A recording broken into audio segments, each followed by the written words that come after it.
임신 중기의 불편감 중에서 요통은 요추만곡 때문에 생기고 요통의 완화 방법에는 뭐가 있다? 발판에 한쪽 다리씩 올려놔라. 이런 거 여러분 별거 아닌 것 같은데도 잘 물어요. 한쪽 다리씩 올려라. 그리고 요통이 있을 때는 냉찜질이 아니라 어떤 거다? 온찜질을 하라. 그리고 굽은 낮은 굽을 신어라. 그리고 운동은 고양이 운동을 하라. 이때 고양이 운동이 여러분 지금 여기 그림에서 보이시죠? 이런 식으로 약 운동을 하라 하는 겁니다. 이런 운동을 하라. 그리고 또 골반을 양쪽으로 이렇게 흔들어 주는 운동이 허리에 도움이 된다 하는 거고, 매트리스는 허리가 아플 때는 조심, 딱딱한 매트리스가 허리에는 좋은 거죠. 그래서 이런 거가 전부 다 요통 완화법입니다. 중요합니다. 요통 완화법 기억을 하시고, 시험 문제에서 온찜질 나왔고 딱딱한 매트리스 보기 중에서 수험생들이 많이 헷갈려 했던 건데 당연한 거 아닌가? 온찜질 매트리스는 딱딱한 거, 이런 거 쓴다는 거. 그 다음에 임신 중기의 불편감 중에서 하나가 또 뭐가 있냐면 체위성 저혈압이라는 거 있어요. 자, 체위성 저혈압은 말 그대로 일정한 체위를 취하다 보니까 혈압이 떨어진 거잖아요. 그럼 이때 모성 간호에서는 체위성 저혈압은 어떤 자세를 취했을 때 그렇다? 앙와이를 했을 때. 앙와이를 했을 때. 그럼 여러분 생각해봐. 앙와이로 지금 배가 이렇게 자궁이 커져서 나왔는데 똑바로 누웠다고 생각한다면 커진 자궁이 아랫도리 쪽을 꽉 누르잖아. 그럼 우리가 심장으로 찌꺼기 피는 대정맥, 하대정맥을 타고 심장 쪽으로 피가 가야 되는데 커진 자궁이 아래쪽을 꽉 누르고 있으니까 다리 쪽에 있는 피들이 우심방으로 못 오잖아요. 그래서 심장 쪽으로 피가 제대로 패스가 안 되니까 피가 부족해서 어지러워. 그래서 이 체위성 저혈압 어지러워서 심하면 어떻게도 될 수 있다? 졸도, 그리고 실신도 될 수 있어요. 그래서 우리가 생각하기에는 졸도했다, 실신했다 이래 말하면 엄청 큰 일인 것 같지만 임신 중에 중기 때 이거는 있을 수 있다는 겁니다. 그래서 졸도, 실신 나와도 병원에 가야 된다고 생각하지 마시고, 그게 뭐 때문이니까? 체위성 저혈압 때문이니까. 어떤 자세를 해서 그런 거라고요? 앙와이를 해서 그런 거니까. 그래서 이때 체위성 저혈압이 생기는 원인은 하면 앙화를 해서 자궁이 하대 정맥을 눌러서 그렇다. 그러면 어떻게 하면 완화가 될까요? 안 누르면 되겠지. 자궁 부분을, 커진 자궁 아래쪽을 안 누르면 되겠지. 그럼 안 누르는 방법은 옆으로 눕는 거야. 그럼 옆으로 눕는 거에서 제가 늘 말씀드리지만 아기 수유하고 나서 눕히는 것만 우측이고 전부 다 어떻게 하자? 좌측이로 하자 그랬거든요. 좌측이를 취한다는 거 너무 중요합니다, 여러분. 같이 기억을 하셔야 돼요. 이 부분도 체위성 저혈압. 그래서 중기의 불편감에 가슴앓이나 요통이나 체위성 저혈압으로 인한 졸도, 실신 이런 거는 중기 때 불편감이다라고 생각을 하시면 되겠습니다. 그럼 이번에는 말기의 불편감은 어떤 게 있습니까? 한번 봅시다. 자, 말기 때 불편감은 크게 세 가지만 적었는데요. 첫 번째가 어떤 게 있냐면 다리 경련이요. 다리에 쥐가 나는 거죠. 그래서 여러분 아기 가져서 만삭일 때 이런 경험이 있었을 거예요. 그럼 이때 왜 다리에 경련이 일어나냐면 너무 자궁이 커진 자궁이 다리로 가는 신경을 누르다 보니까 다리에 막 쥐가 엄청 나는 거죠. 소리를 못 낼 만큼 지 내리는 거 있잖아요. 뻗치듯이 아픈 거, 땡기듯이 아픈 거. 그런 현상이 말기 때는 있을 수 있다고요. 그럼 이런 현상이 생기면 어떻게 합니까? 가만히 있으면 더 아프니까요. 움직여야 돼. 그래서 여기 그림에서도 보시면 어떻게 하는 거요? 발가락을 잡아서 발등 쪽으로 제껴 올리죠. 그럼 이때 발등 쪽으로 제껴 올려야 여러분 완화가 돼. 이렇게 다리 경련이 있는데 지가 나른데 종아리 쪽에 쥐가 나는데 발등 쪽으로가 아니라 발가락 쪽으로 족저 굴곡 있죠. 그렇게 제끼면 더 아파. 그래서 이때 다리에 경련이 날 때는 족배 굴곡으로 발등 쪽으로 제껴 올려준다는 거, 그리고 근육 마사지 같은 거 해준다는 거, 그리고 또 온찜질이에요. 경련 있을 때는 온찜질, 그리고 또 칼슘 같은 거 먹어주면 도움이 되겠다. 그 말입니다. 그래서 여기에서는 제목 위주로는 기억을 하세요. 다 기억을 못하더라도 다리 경련은 말기의 불편감이다. 두 번째, 다리는 부을 수 있어요. 예, 다리 부종은 있을 수 있어요. 아기 가지면. 그럼 이때 다리 부종은 병원에 안 가도 돼. 그럼 여러분이 하지 부종이라고 말하면 병원 안 가도 돼. 그런데 다리에만 부으면 상관이 없는데 임신 중독증은 밑에서부터 붓기가 올라와서 어디까지 부었을까? 눈, 그리고 손가락 끝 이런 데까지 부은 거는 심각한 거야. 그런데 다리만 부은 거는 병원에 안 가도 돼요. 아셨죠? 조심하세요. 그럼 다리가 부었을 때는 어떡합니까? 다리를 올려줘야죠. 부종 있을 때는 트렌들렌, 브루크, 체위. 그리고 또 다리가 쪼이는 옷 같은 거 부종 있을 때는 순환이 안 돼서 붓는 거니까 쪼이는 거 이런 거 안 좋겠고. 그리고 또 잠자기 전까지는 탄력 스타킹을 신으라는 말은 잠잘 때 신는다는 게 아니라 자기 전까지는 움직일 때는 탄력 스타킹 같은 거 신어주면 좋겠고. 그리고 충분히 수분 같은 거 먹어주면 좋겠다. 왜냐하면 이때 수분을 먹으면 다리가 더 붓는 거 아닙니까? 아니요. 혈액순환이 안 돼서 생긴 거기 때문에 수분을 먹어주면 순환이 더 잘 돼요.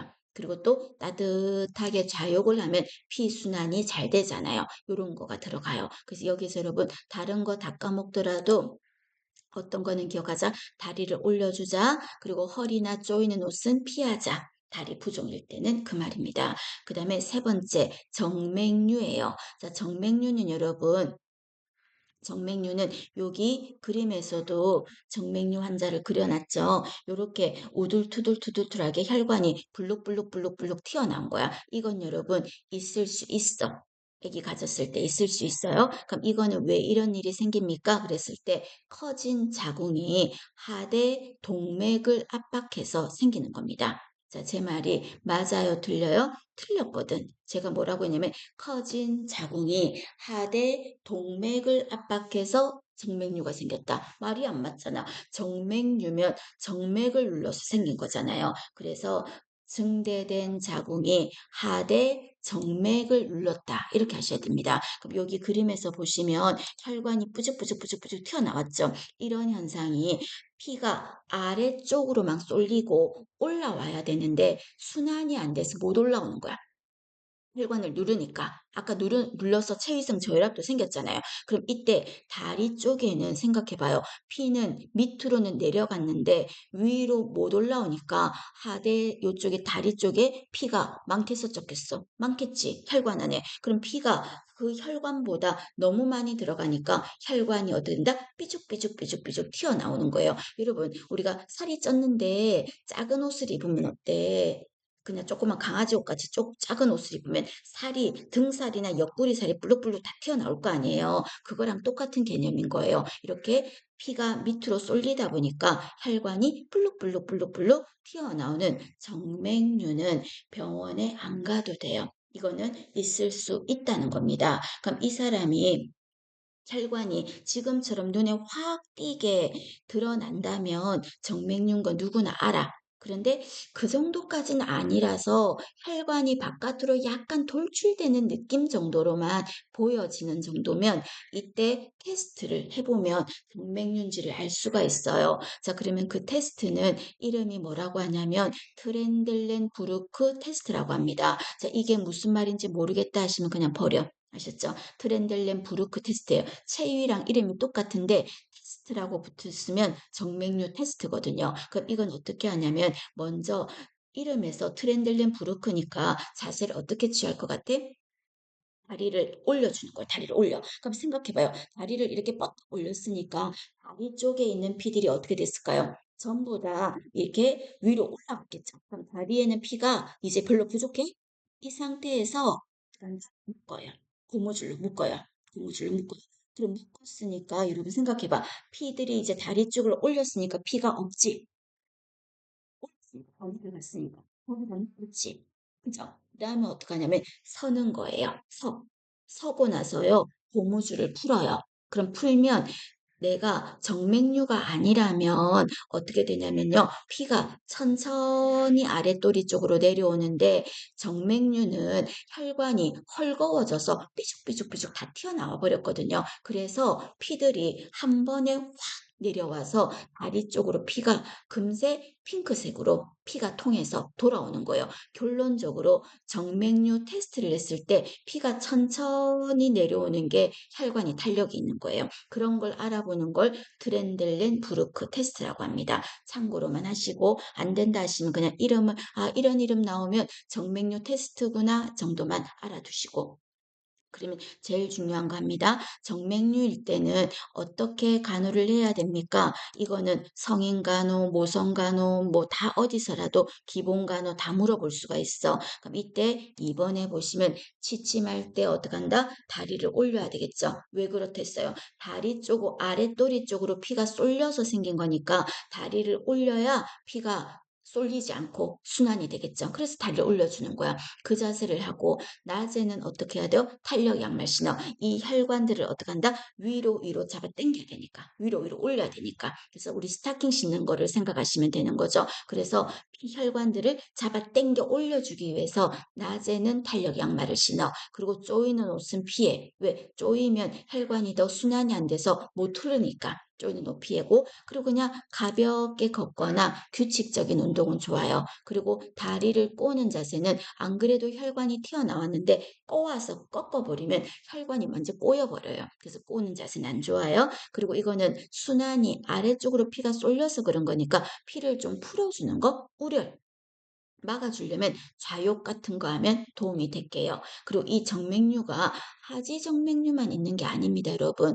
하지 정맥류, 정맥류 하면 우리가 하지가 가장 대표적이지만 혈관이 튀어나온 거는 예를 들어 볼까요? 이것도 여러분 정맥류라고 하는데 치질.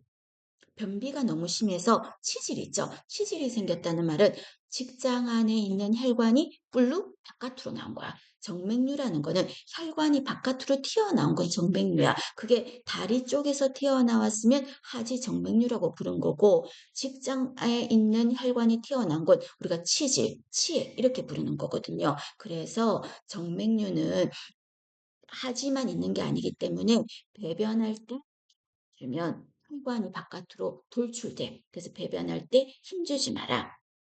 그리고 오래 서 있는 거 순환이 안 되잖아요. 그리고 조심, 정맥류가 생겼을 때는 마사지 하지 않아요. 마사지 하지 않는다는 거, 정맥류가 다른 쪽까지 퍼져나갑니다. 또 혈전성 정맥염도 여러분 제가 마사지 하지 않는댔잖아요. 혈전성 정맥염도 혈전, 피떡이 다른 데로 옮아가니까 마사지 하지 않아요. 그래서 이것도 정맥류도 안 한다는 거. 그리고 굽이 낮은 신발, 높은 신발을 힐을 신으면 다리가 발가락 끝이 밑으로 쏠리니까 피들이 밑으로 더 쏠리거든. 그래서 굽이 낮은 신발을 신어라. 그 말입니다. 정맥류는 꼭 기억을 하셔요.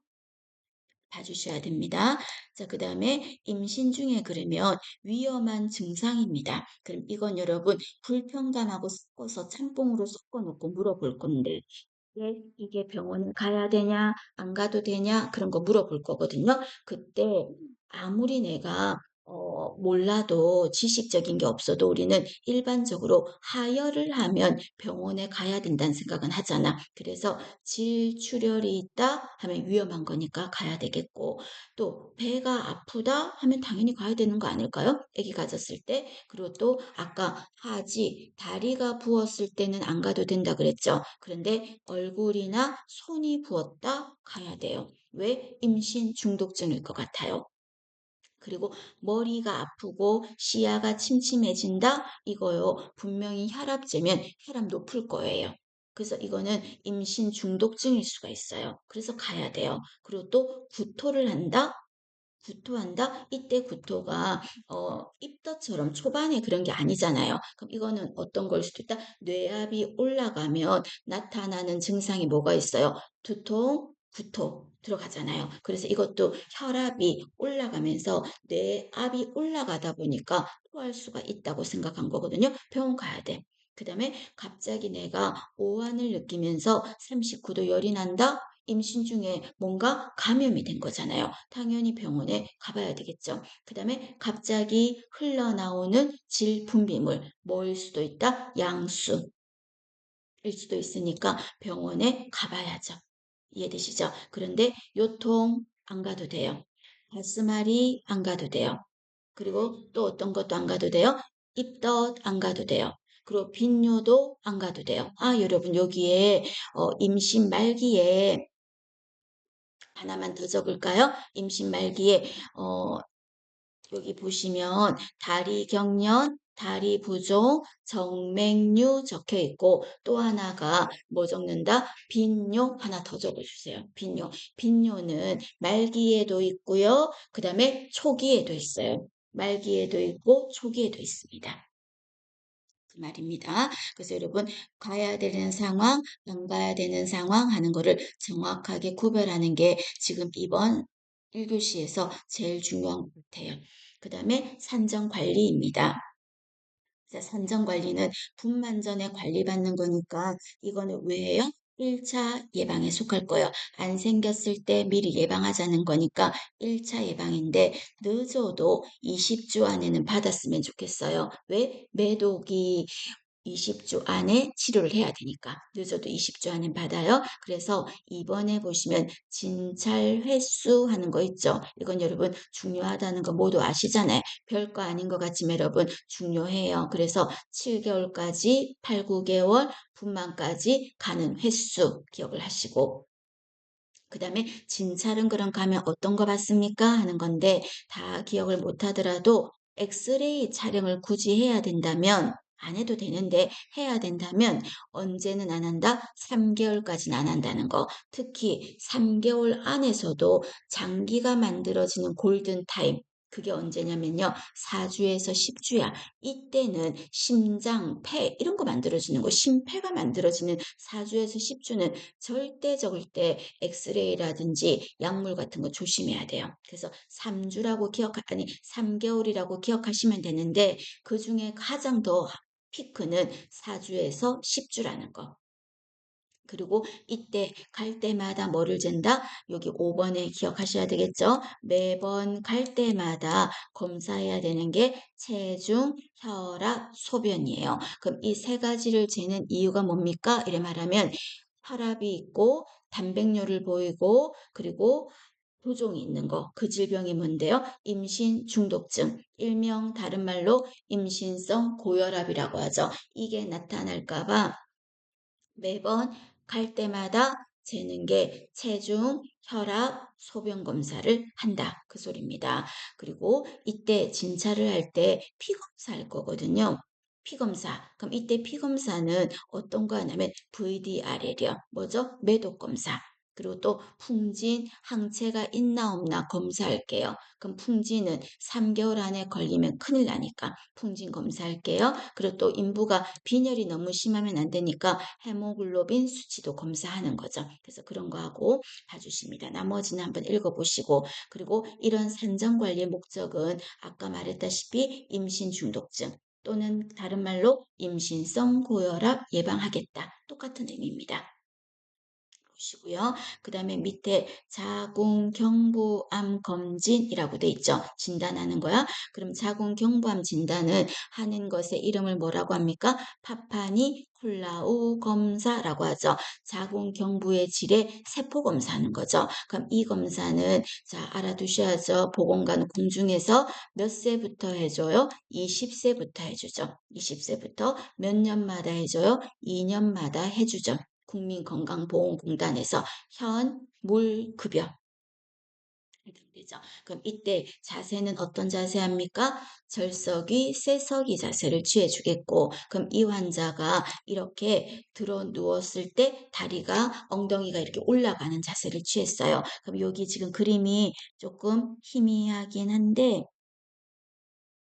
근데 질경을 요 안으로 집어넣었어요. 회색깔 질경을 안으로 넣는 거예요. 근데 이거 넣기 전에 방광이 자궁 앞에 방광이 있잖아. 그런데 소변이 차서 방광이 빵빵하면 질경 집어넣을 때 압박감이 생길 수 있어. 그래서 방광은 검사 전에 미리 비워요. 그래서 우리가 복부 검진할 때도 방광 비웠고 자궁 경부암 검진할 때도 방광 비웠어.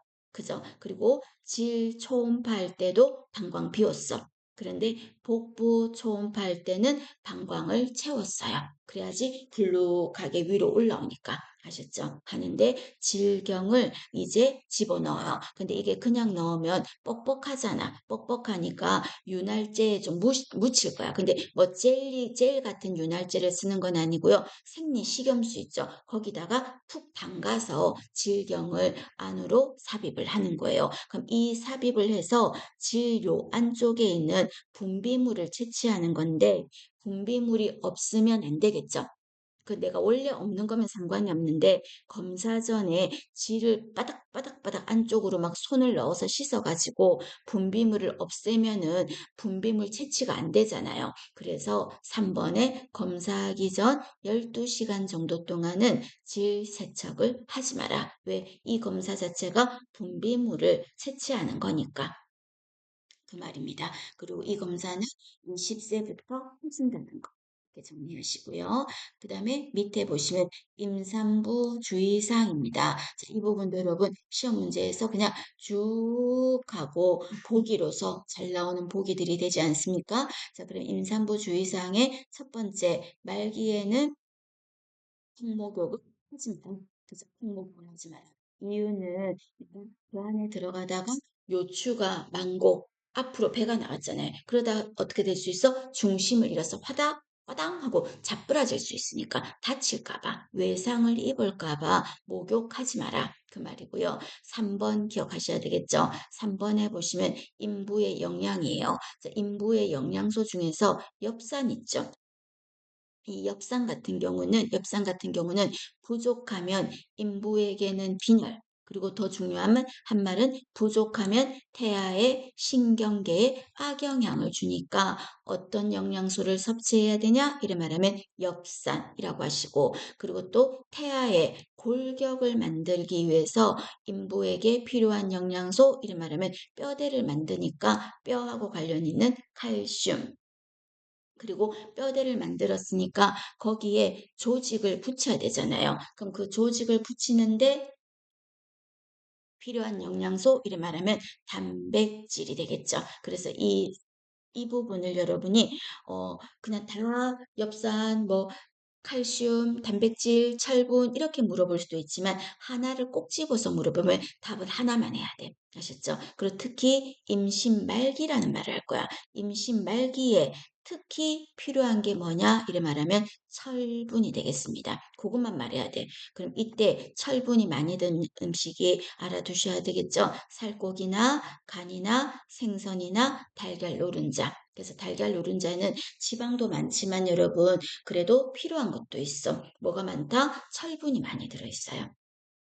그 말이고 또 이때 인부는 요오드도 좀 필요해요. 그럼 요오드는 왜 필요할까? 요오드가 어디서 만들어지는 거예요? 갑상선하고 상관 있잖아요. 그럼 이게 타이록신이라고 해서 갑상선 호르몬 만드는데 도움이 되는 게 요오드예요. 그럼 주로 미역이나 다시마 같은 해조류에 많잖아요. 그럼 이게 만약에 인부가 충분하지 않아서 부족하면 엄마 자기도 부족하니까 태아한테도 못 가겠지. 그럼 태아가 선천적으로 갑상선 호르몬이 부족하게 되겠죠. 그 질환 이름이 뭐였어요? 크레틴병이라고 했잖아. 그래서 이게 부족하면 크레틴병이 생기니까 요오드 같은 것도 줘야 돼요.